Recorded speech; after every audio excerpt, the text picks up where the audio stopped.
conceito de boa governança vem se mostrando a cada dia como a principal ferramenta para construir um ambiente de confiança, transparência e responsabilidade.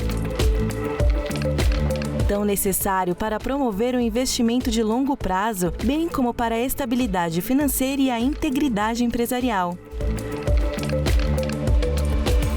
Por isso, compreender bem o DI no âmbito das políticas ESG é fundamental, pois os riscos e oportunidades de governança provavelmente aumentarão à medida em que as questões ambientais, sociais, políticas e culturais continuarem a evoluir.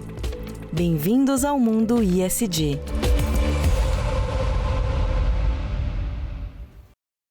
Nossa convidada de hoje, Silvia Chaquian. Silvia Chaquian é promotora de justiça pelo Ministério Público do Estado de São Paulo, mestre em Direito Penal, colunista da revista Marie Claire, autora do livro A Construção dos Direitos das Mulheres e Crimes contra as Mulheres e é coordenadora da Ouvidoria das Mulheres do Ministério Público do Estado de São Paulo. Sejam muito bem-vindos a mais um episódio do Mundo ESG. Eu sou a Yun e hoje eu recebo a Silvia Chaquian, promotora de justiça do Ministério Público de São Paulo, que tem 23 anos de jornada, dos quais 12 anos ela vem se dedicando ao enfrentamento da violência contra a mulher. Atualmente, ela é coordenadora do Núcleo de Atendimento de Vítimas de Violência e também ouvidoria do Ministério Público. Muito bem-vinda. Muito obrigada, é um prazer estar aqui com vocês. Silvia, hoje nós estamos aqui para falar um pouco mais do Pilar S, focada na diversidade, em especial diversidade de gênero, que é a área que você se dedica. O que levou, há 12 anos atrás, você querer trabalhar nesse campo, com esse assunto? Bom, eu trabalhei em áreas de bastante vulnerabilidade social e econômica, e acho que ao longo do período em que eu trabalhei nesses lugares, foi visível a percepção de que havia um fenômeno social diferenciado quando a gente fala de meninas e mulheres vítimas de violência de gênero. Então, acho que foi a atuação do cotidiano mesmo, diário, do atendimento diário de meninas e mulheres em situação de vulnerabilidade que sofrem violência sexual, violência doméstica, seja ela física, psicológica, patrimonial, moral, que me direcionou, digamos assim, para os estudos, inclusive na área acadêmica, de entender toda a complexidade desse fenômeno social. E assim venho me dedicando nos últimos 12 anos, estou à frente do Núcleo de Atendimento às Vítimas e da Ouvidoria das Mulheres do Ministério Público aqui de São Paulo. Você mesmo comentou que você é acadêmica, estudiosa, eu sei que você tem livros publicados e também é articulista da Marie Claire. Esse tecido social que você menciona, que te direcionou ao estudo, é algo geograficamente restrito ou delimitado, ou você tem visto isso também em outros contextos e diferentes níveis sociais? Olha, a gente costuma dizer que a violência contra a mulher ela é tragicamente democrática, porque ela atinge todas as camadas sociais, independentemente de raça, de religião, de crença, de etnia. É claro que quando a gente olha para a intersecção dos marcadores sociais, raça, renda, classe social, orientação sexual, a gente vai ver uma desvantagem historicamente construída e reforçada ao longo de séculos, ainda pior em relação a determinadas mulheres. Eu estou falando de mulheres negras, de mulheres com deficiência, por exemplo, mulheres imigrantes, mulheres de classes sociais menos favorecidas. Mas a violência contra a mulher, enquanto violência construída a partir de discursos históricos, construção de desigualdades, de relações assimétricas de poder entre o homem e a mulher, isso a gente vai ver como ela vai impactar, sobretudo no nosso país ainda tão patriarcal, de expressões machistas, a gente vai ver impactando todas as mulheres no ambiente público e privado, no ambiente de casa, doméstico e também do trabalho. Só para a gente poder alinhar nossos espectadores aqui, quando a gente fala de violência, a gente começa automaticamente a lembrar de violência, agressão física, sangue, homicídio, ameaça, mas a gente sabe que existem 1000 outras formas de violência, não necessariamente física, mas também a moral, a psicológica, e que permeia não só uma relação de marido e mulher, relação de afeto, mas também um relacionamento que se vê dentro do mundo corporativo, nas relações de trabalho. Como você tem sido acionada, como tem sido a atuação sua dentro de um contexto de ambiente de trabalho? Sem dúvida, existe um senso comum equivocado de que a violência ou a discriminação de gênero é sempre escancarada, né, clara, feita sob o olhar de testemunhas e muito fácil de perceber. Nem sempre é assim. Quando a gente olha também para o ambiente corporativo, a gente vê que pode estar presente ali uma série de discriminações de gênero, né? Por exemplo, a desigualdade salarial de homens e mulheres desempenhando as mesmas funções e ganhando salários distintos, ou por exemplo, a divisão de gênero das áreas de uma empresa, quando se tem a crença de que determinadas áreas são mais da mulher, do feminino, e outras áreas mais afetas ao masculino, ou quando a gente não tem, por exemplo, uma igualdade na progressão de carreira para homens e mulheres. Aquela história de mulheres promovidas sempre a partir de padrões mais rígidos de rendimento, de produção, enquanto os homens são promovidos em potencial de crescimento. O chamado efeito backlash também, ou seja, mulheres que vão ocupar funções de liderança, de cargos de maior poder e que passam a ser atreladas a características negativas, de mandonas, autoritárias, agressivas, características depreciativas em razão do cargo que elas ocupam. Então, sem falar na falta de política de creche ou de apoio ao exercício da maternidade, que faz com que muitas mulheres se afastem do ambiente de trabalho, outras discriminações mais insidiosas, como as práticas que talvez vocês já devam ter ouvido falar, dos termos em inglês mansplaining, né? Mansplaining é aquela prática do homem que vai sempre traduzindo para a mulher, muito comum em reuniões. O homem vai traduzindo determinadas falas e conceitos para a mulher como se ela não tivesse capacidade intelectual. Não entendeu? Vou repetir. De compreensão, uma tradução, né? Mas que diminui até a própria autoestima da mulher e a crença na sua própria capacidade intelectual. O man-interrupting, que ficou tão famoso, principalmente na época dos debates presidenciais dos Estados Unidos, porque foram feitas pesquisas que identificaram como as mulheres candidatas, no caso a Hillary Clinton, foi tão mais interrompida por homem. Então, essa prática do homem sempre interromper, aqui também no Supremo Tribunal Federal foi feita uma pesquisa de como as ministras são mais interrompidas que os ministros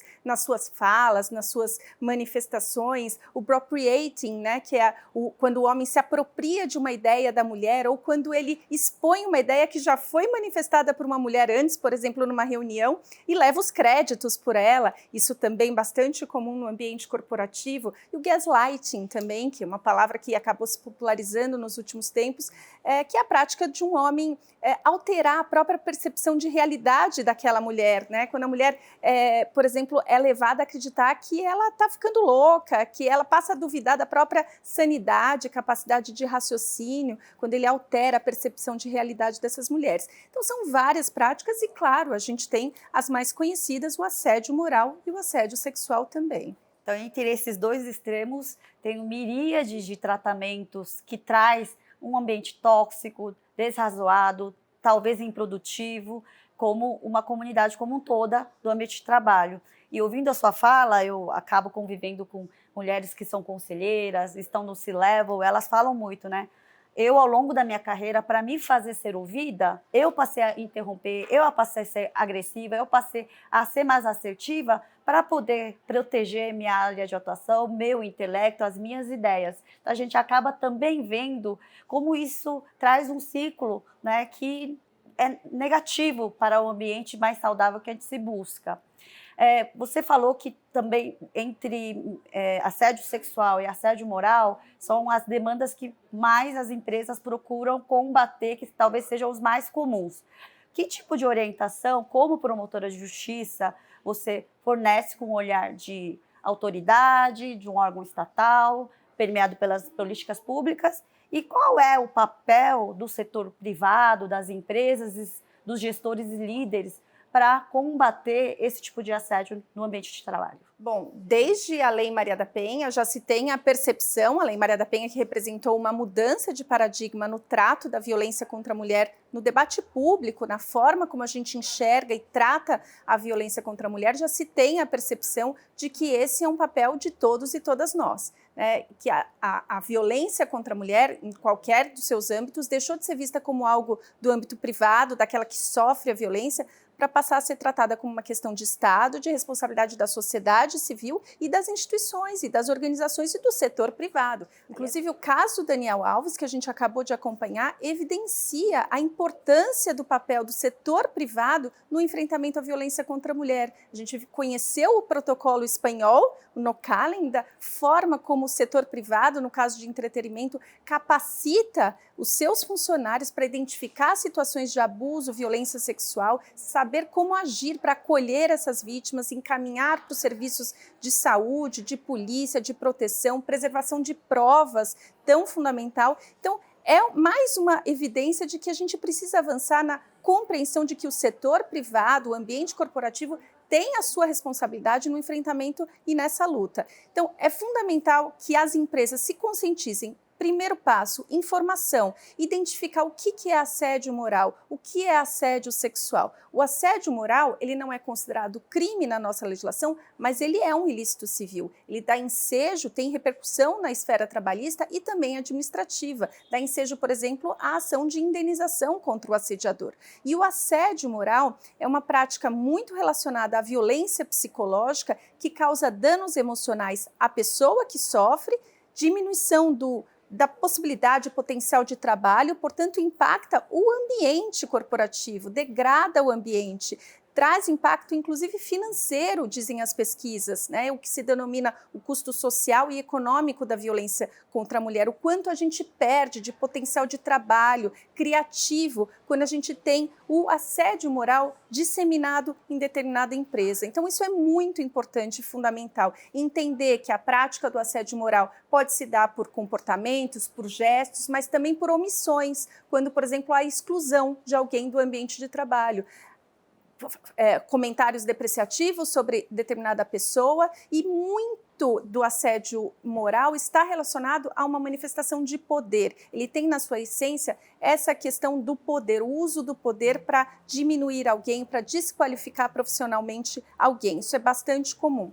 O assédio moral, ele pode estar relacionado também com assédio sexual.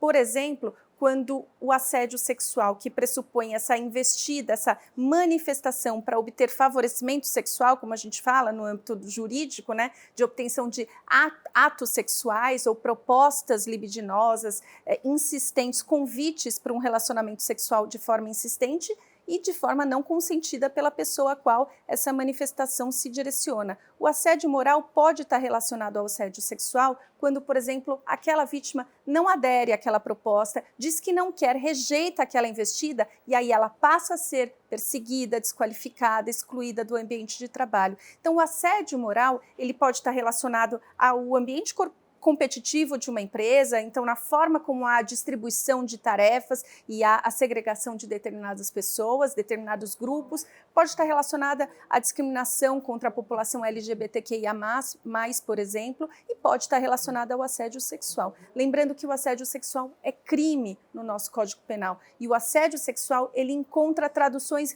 diferentes na nossa legislação penal, porque ela pode caracterizar o crime de importunação sexual, por exemplo, quando há o toque íntimo, né, invasivo no corpo da mulher, as tais apalpadas, encoxadas, né, que atentam contra a liberdade sexual, e o assédio sexual pode também caracterizar outros crimes mais graves, como propriamente o estupro, quando há uma invasão ainda mais significativa na sexualidade da vítima. E pode configurar o crime de assédio sexual propriamente dito toda vez em que há essa relação de hierarquia, né? E o uso do cargo, da função, da relação assimétrica de poder para a obtenção do favorecimento sexual. Sabidamente tem subnotificação desses crimes, né, ou do ilícito de assédio moral, ou em casos mais graves, inclusive assédio sexual, também tem uma subnotificação. Os casos que vai parar na justiça, na promotoria de justiça, são casos mais contundentes, mais escandalosos, mas a maioria também opta em não se expor, de permanecer no mesmo ambiente corporativo, e os gestores, os líderes da empresa precisam lidar com essa questão. Qual seria uma boa prática por parte da empresa, do RH, do gestor, que se depara com seus funcionários vitimizados moralmente ou sexualmente e que não queiram buscar uma resolução mais drástica, que queiram resolver ali dentro do ambiente corporativo, de se restaurar? Essa pergunta é fundamental, né? E essa tem sido a procura das empresas, do setor privado, que tem cada vez mais ampliado a percepção sobre o seu papel nessa luta, nesse enfrentamento. Para além dessas empresas manterem nas suas cartas de princípios e de valores o seu compromisso com o enfrentamento à violência, à discriminação de gênero, é preciso que esse compromisso se traduza em práticas concretas. De nada adianta uma empresa ter lá como valor absoluto que não tolera a violência de gênero se essas mulheres dentro desses espaços não conhecem os espaços seguros de denúncia, de busca por ajuda. Então é preciso que as empresas construam esses canais, que esses canais sejam gerenciados, administrados por pessoas capacitadas para esse olhar acolhedor e de percepção ampla sobre quais são as dificuldades que essas mulheres enfrentam, por exemplo, para quebrar o silêncio e buscar ajuda, porque é muito difícil dar esse primeiro passo, nem todas conseguem. E é preciso também compreender o tempo de cada uma, porque também vai acontecer de uma mulher procurar esses espaços e não querer, por exemplo, que esse fato se torne público, e a empresa tem que saber lidar com essa realidade. Não pode passar por cima da autonomia dela e determinar por ela, porque isso também pode ser revitimizador. Então, entender o silenciamento também, entender o tempo de cada uma, entender as dificuldades de falar, entender a narrativa que nem sempre tem uma ordem cronológica perfeita, entender que esses fatos, essas práticas são insidiosas, sutis e que às vezes não contam com provas testemunhais, nem sempre a vítima conseguiu produzir provas em termos de prints de mensagens ou gravações. Isso é um senso muito equivocado, a gente achar que é possível construir um conjunto muito robusto de provas de um assédio sexual, por exemplo, né? Então, essas empresas precisam avançar nesses canais de denúncia, que esses canais preservem a privacidade, a confidencialidade desses casos é fundamental para que a gente garanta a segurança dessas mulheres buscarem esses espaços. As políticas de não retaliação. É muitíssimo comum que essas vítimas digam: eu quero buscar ajuda, mas eu não tenho coragem, porque qual é a garantia que eu vou ter de não ser perseguida? Afinal de contas, é meu chefe, é o meu superior hierárquico que me assediou. Então, essas políticas de não retaliação, de permanência dessa mulher no emprego, são fundamentais para garantir esse processo de escuta, de acolhimento e de enfrentamento à violência contra a mulher. Então, são muitas as ações que precisam se refletir no dia a dia das empresas. É muito importante o monitoramento desses casos, olhar para esses casos com a sensibilidade de identificar onde está o problema. É um setor, é um chefe específico, né? Entender, escutar essas mulheres, porque às vezes não é a prática de um assédio moral ou sexual o maior problema daquela empresa, mas é um problema, por exemplo, de que essas mulheres não estão progredindo na carreira no mesmo passo que os homens. Os padrões estão mais rígidos de exigência para essas mulheres. Há outros tipos de discriminação. Às vezes as mulheres estão se afastando do trabalho, pedindo licenças, por exemplo, faltando mesmo no trabalho por conta de uma situação de violência doméstica que sofrem em casa, dos chamados relacionamentos abusivos, tóxicos. Esse olhar para essa mulher funcionária da empresa com essa completude é fundamental, porque a gente perde muito de potencial dessas mulheres, de capacidade de trabalho, de capacidade de criatividade, quando a gente não compreende o fenômeno e não entende o nosso papel de ajuda, de escuta e de acolhimento. Então, são várias práticas e, claro, os avanços no debate sobre o papel dos homens na empresa. Entender que comportamentos são esses por parte de homens que não tem nada a ver com paquera, que não tem nada a ver com piada e que estão diminuindo, degradando o ambiente de trabalho, que estão revitimizando mulheres que precisam ser enfrentados. Voltando um pouco e buscando na sua fala essa piada, essas sutilezas que minam a autoestima da mulher, o seu autovalor, a sua intelectualidade, e linkando com mansrupting, gaslighting, todos aqueles termos, neologismos que você trouxe. Não dá para a gente também achar que tudo nós vamos levar para canal de escuta, canal de denúncia, as últimas consequências, mas, ao mesmo tempo, não dá para conviver com um ambiente que não é saudável, que interfere nos negócios. Então, como trazer os valores da empresa para efetivamente para dentro da organização, de modo que o que a companhia não compactua não seja repetido de alguma forma pelos seus colaboradores. Eu digo principalmente quando não é entre uma relação de poder, de subordinação, de líder com seus liderados. Quando é de pares, quando é no tom de brincadeira, essa recriação que parece que a tudo permite, mas que traz uma toxicidade. Perfeito, e esse é um debate constante dentro da empresa. Então, o primeiro é a conscientização de todos e todas de que esse debate, que às vezes incomoda, que nem sempre é fácil, que às vezes é delicado, que envolve uma série de reflexões e revisões de comportamentos que estão muito arraigados na nossa sociedade, que foram historicamente normalizados, tolerados, mas que precisam ser revistos porque não são mais aceitáveis. Isso envolve a discussão sobre o papel dos homens, o papel da piada, em termos de quão corrosiva a piada sexista, racista pode ser no ambiente de trabalho, por exemplo. Aliás, há estudos, há um autor que eu gosto bastante, o Adilson Moreira, que ele fala sobre esse caráter estratégico da piada, né? De que homens brancos, por exemplo, cresceram numa sociedade aprendendo, vendo como eles tinham protagonismo, né, social e de conhecimento, de estarem nos papéis de poder e liderança. E aí vem uma mulher mandando nesses homens, ou vem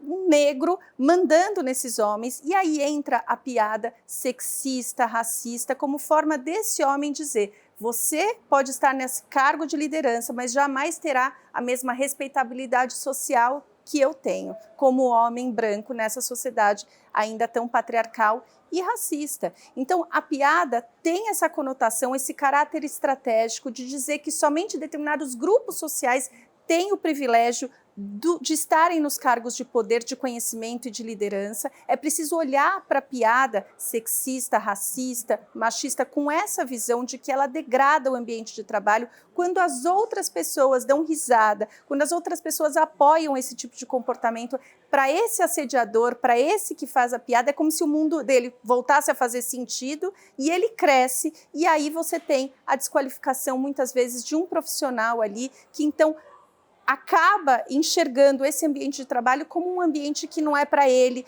que não é adequado para ele, e isso é muito ruim. Sem falar que esses processos produzem os preconceitos. A gente não pode esquecer que quem está no RH de uma empresa também vai introjetando esse tipo de valor, que, por exemplo, uma mulher é mais fútil, uma mulher mais sensual, mais bonita, pode desviar a atenção de outros homens na empresa, ou de que uma mulher que se tornou mãe não vai produzir tanto quanto uma outra que não é mãe. Esses estereótipos, esses preconceitos vão contaminando os profissionais do RH e também interferem no momento da contratação. Então, existe esse caráter estratégico e terrível, pernicioso da piada que precisa ser olhado, como assédio moral, inclusive. Então, essas práticas precisam ser debatidas permanentemente pelas empresas, pelos todos os integrantes daquele ambiente corporativo. O papel dos homens, entender que aquilo não é gentileza, que aquele gesto não é mais admitido, porque aquilo diminui uma mulher.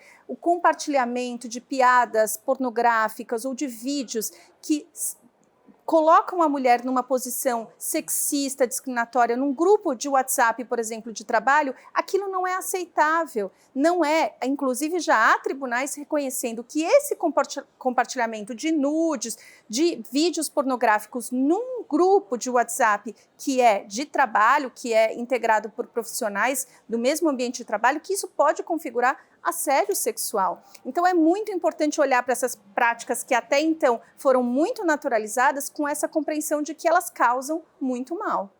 Vai muito além da inadequação comportamental, né? E tem acontecido, e vejo com bons olhos que, pelo menos, as mulheres com as quais eu tenho convivido realmente têm refutado. Mas a dúvida que elas trazem, e é muito comum as mulheres compartilharem dessa dor que ainda existe, ainda é muito real nos dias de hoje, é como reagir a esses ataques, né, sutis, tão mascaradas, sem parecer que ela está exagerando, ela está levantando demais a bandeira do feminismo, para não fazer, não haver troca de papel, né? Para não comprar uma antipatia, para não parecer um feminismo desarrazoado, que traz também um desequilíbrio, uma desarmonia. Qual uma forma inteligente de refutar para poder ajudar aí nossos ouvintes? Bom, nem sempre é fácil, não existe uma resposta única e uma fórmula mágica para sair de uma situação como essa e lidar com uma situação tão complexa como essa. Mas algumas estratégias podem ser importantes. Aliás, a primeira mensagem é: você não é culpada de estar nessa situação. Parece um chavão, aquela história de a culpa não é da vítima, mas é preciso reforçar isso sempre. Porque essas mulheres muitas vezes se culpabilizam e buscam a justificativa por aquela situação nos seus próprios comportamentos. Às vezes até dizendo: será que eu dei motivo? Será que eu dei a entender? Será que eu me comportei dessa ou daquela forma? Me vesti dessa forma que talvez tenha passado uma mensagem equivocada, diferente da que eu queria passar? Então, não, a culpa não é sua, em primeiro lugar. Manifeste claramente o seu repúdio àquela situação. Não, eu não quero, não tenho interesse de me relacionar com você, eu não estou interessada no seu convite para sair ou para se relacionar. Então, a manifestação clara de que não há uma intenção, aquela aproximação, de que aquele desejo não é recíproco, é uma questão muito importante que essas mulheres precisam buscar. E a busca por outras mulheres, daí a importância de que todos se solidarizem e se sintam parte dessa situação, de enfrentamento dessa situação. Buscar ajuda. Eu não quero ficar sozinha com essa pessoa nesse lugar, eu não me sinto confortável de estar naquela reunião daquela forma. Será que eu posso contar com a sua ajuda? Será que nós podemos ir juntas àquela reunião? A mulher tentar se proteger. E, claro, se a situação se torna um pouco mais insistente, se a situação se torna insustentável, os canais da empresa de busca por ajuda precisam funcionar e precisam estar à disposição dessa mulher, porque, afinal de contas, como eu disse, esse problema não é dela, individual, mas é um problema da empresa em que todos têm responsabilidade aí nesse enfrentamento. Do ecossistema e da rede de proteção, né? Exato. Silvia, você trazendo toda essa questão de ecossistema e de rede de proteção me faz lembrar muito o sistema de integridade de uma empresa de compliance, que está por trás de tudo isso, e a maturidade de um sistema de integridade que combate o não suborno, a anticorrupção, de combate à lavagem de dinheiro, de não exploração de mão de obra análoga à escrava, também se preocupa com o ambiente sadio de trabalho e vem sendo discutido cada vez mais e sendo implantado políticas antirracismo, políticas antidiscriminatórias e agenda de diversidade como um todo. Então, por parte da empresa isso está acontecendo, mas não adianta só a liderança ou a empresa trazer valores por escrito pela política, precisa haver um despertar da consciência, inclusive dos próprios homens, né? Você conhece alguma iniciativa nesse sentido? Porque eu sei que na questão da violência de gênero, não necessariamente a mulher quer colocar seu marido na cadeia ou se separar. Então, há discussões para mexer, de onde vem aquela agressividade, de como ele pode se transformar. E dentro de um ambiente corporativo, para também lidar com essa questão do machismo estrutural, matricial, que a pessoa sequer às vezes se dá conta de que está praticando.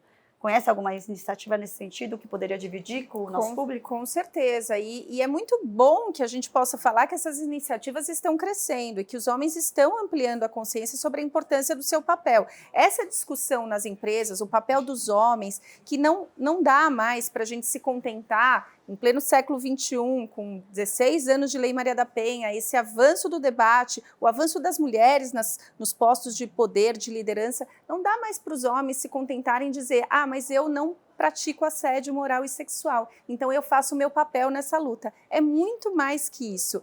Passa por perceber comportamentos machistas muito arraigados que estão presentes no dia a dia e que às vezes são praticados pelos seus pares, pelo seu colega de trabalho, pelo seu melhor amigo. Então, qual que é o seu papel dentro, por exemplo, de um grupo de WhatsApp em que o seu amigo compartilha uma piada sexista? Você já tem uma postura proativa de repudiar esse tipo de prática? Você toma partido das mulheres numa situação como essa, de discriminação, de desigualdade? Então é muito além. E a gente tem vários grupos que ampliam essa discussão sobre masculinidades, como é o caso do Papo de Homem, como é o caso do E Agora José, que são duas organizações não governamentais que têm um histórico aí de trabalho muito sério na discussão sobre masculinidade, sobre essa masculinidade que é muitas vezes construída desde a infância para ser predatória, às vezes violenta, dominadora, que a gente precisa refletir, desconstruir esses padrões, porque isso não é bom nem para homens e nem para as mulheres,